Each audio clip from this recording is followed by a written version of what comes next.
جب کوئی شخص ایمان لاتا تو کفار ٹوٹ پڑتے، اس پر مکے گھونسے اور ڈنڈے برسا دیتے۔ حضرت عمر رضی اللہ تعالیٰ عنہ ایمان لانے کے بعد ایک ایک کے دروازے پہ خود جا کے دستک دی، کہا کہ جب کوئی اسلام لاتا ہے تمہیں اطلاع پہنچتی ہے اور تم ڈنڈے لے کے آ جاتے ہو، میں تمہیں خود بتانے آیا ہوں کہ میں محمد عربی کا نوکر بن گیا ہوں۔ حضرت عمر اسلام لائے تو ڈنکے کی چوٹ پہ حضرت عبداللہ ابن مسعود رضی اللہ تعالیٰ عنہ فرماتے ہیں کہ آپ کا اسلام لانا اسلام کے لیے عزت کا سبب ہوا، اسلام کے لیے وقار کی علامت بن گیا۔ تو حضرت عمر کا پاکیزہ وجود اسلام کے لیے خیر و برکت کا ضامن بنا۔ ایک مغربی مفکر نے کہا تھا، اگر اس امت کو ایک عمر اور مل جاتا پوری روئے زمین پہ مسلمانوں کی حکومت ہوتی۔ اللہ تعالیٰ جل شانہ نے ان کی تائید میں قرآن کی آیات اتاری، فرمایا ہر امت میں ایک محدث ہوتا ہے، ایک ہے محدث جو حدیث روایت کرتا ہے، اور ایک محدث صاحب الہام کہہ لیجئے۔ ہر امت میں کوئی نہ کوئی صاحب الہام ہوتا ہے۔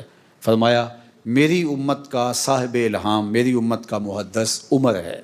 اللہ اکبر۔ اور حق عمر کی زبان پہ اور دل پہ بولتا ہے۔ مخبر صادق نبی رحمت حضور ختمی المرتبت صلی اللہ علیہ وآلہ وسلم نے ارشاد فرمایا، لو کانا بعدی نبی لکانا عمر ابن الخطاب، اگر میرے بعد کسی کے سر پہ نبوت کا تاج سجتا تو وہ عمر بن خطاب کے سر پہ سجتا۔ اللہ نے ان کو وہ صلاحیتیں عطا کر رکھی تھی، وہ شان نصیب کر رکھی تھی، لیکن نبوت کا دروازہ بند ہو گیا۔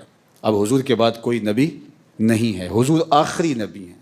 پھر ارشاد فرمایا، ان اللہ جعل الحق علی لسان عمر وقلبہ، اللہ تعالیٰ نے حق کو حضرت عمر رضی اللہ تعالیٰ عنہ کی زبان پر بھی جاری کیا ہے اور ان کے دل پر بھی جاری کیا ہے۔ اور اللہ تعالیٰ نے ان کو ایک ایسا مقام عطا فرمایا اصحاب پیغمبر میں، عشرہ مبشرہ میں ہے، مہاجرین میں ہے، اور خلفائے اربعہ میں اللہ تعالیٰ نے ان کو دوسرا خلیفہ ہونے کا اعزاز عطا فرمایا۔ اور رسول اللہ صلی اللہ علیہ وسلم پر ایمان لانے والے یہ 40ویں فرد تھے۔ ادھر امیر حمزہ ایمان لائے، ادھر حضرت عمر رضی اللہ تعالیٰ عنہ ایمان لائے، ادھر جبریل وحی لے کے اترے، یا ایھا النبی حسبک اللہ ومن اتبعک من المؤمنین، اے محبوب آپ کے لیے اللہ کافی ہے، اور یہ جو لوگ آپ کے ساتھ جڑ گئے ہیں محبوب یہ آپ کے لیے کافی ہیں۔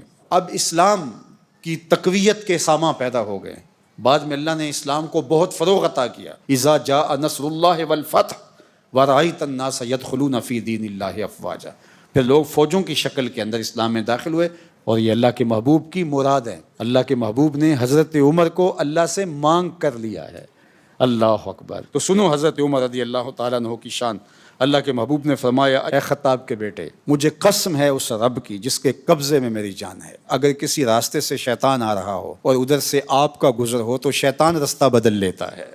اللہ اکبر۔ حضرت سیدنا عمر رضی اللہ تعالیٰ عنہ نے اسلام کے لیے جو بے بہا خدمات سر انجام دی ہیں، اور حضور علیہ السلام کے لیے ان کا جو جذبہ صادقہ تھا، پھر جس طرح سے خلافت کی ذمہ داریاں ان کے کندھوں پہ آئیں، تو وہ دور ہمایوں کس طرح سے آپ نے گزارا، یہ تاریخ کا ایک روشن باب ہے۔ اور دوسری جانب ان کے عجز و انکسار کے یہ پہلو بھی دیکھیے کہ جب آپ کا آخری وقت آتا ہے تو آپ کے صاحبزادے کی گود میں آپ کا سر تھا، تو آخری لمحات میں وہ اپنے صاحبزادے سے فرمانے لگے کہ میرا سر گود سے اٹھا کے زمین پہ رکھ دو، یعنی اللہ کے حضور حاضر ہوتے ہوئے میں بحالت عجز پیش ہونا چاہتا ہوں۔ حضرت عمر امر بالمعروف اور نہی عن المنکر کا جذبہ بہت فراواں رکھتے تھے، اور آپ نے جو آخری کلام کیا جب آپ کے پاس ایک صاحب حال پوچھنے آئے اور ان کا تہ بند ٹخنوں سے نیچے لٹک رہا تھا، تو انہوں نے حال پوچھا اور آپ کی نظر اس کے ٹخنوں پہ پڑی، تو اس نے کہا کیا حال ہے؟ فرمایا میرا حال تو ٹھیک ہے، تمہارا ٹھیک نہیں ہے، اور کہا اس تہ بند کو اوپر کر لو،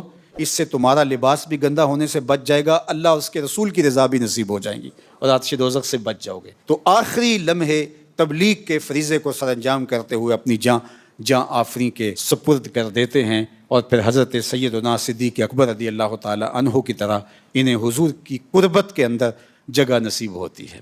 اللہ اکبر۔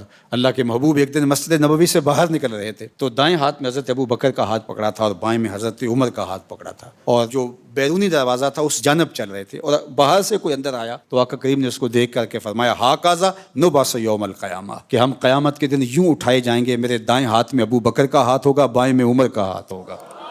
جے شک ہووی تے چل مدینے، جے شک ہووی تے چل مدینے، آ ویکھ لے جوڑ مزاراں دا، بن یار نبی دیاں یاراں دا۔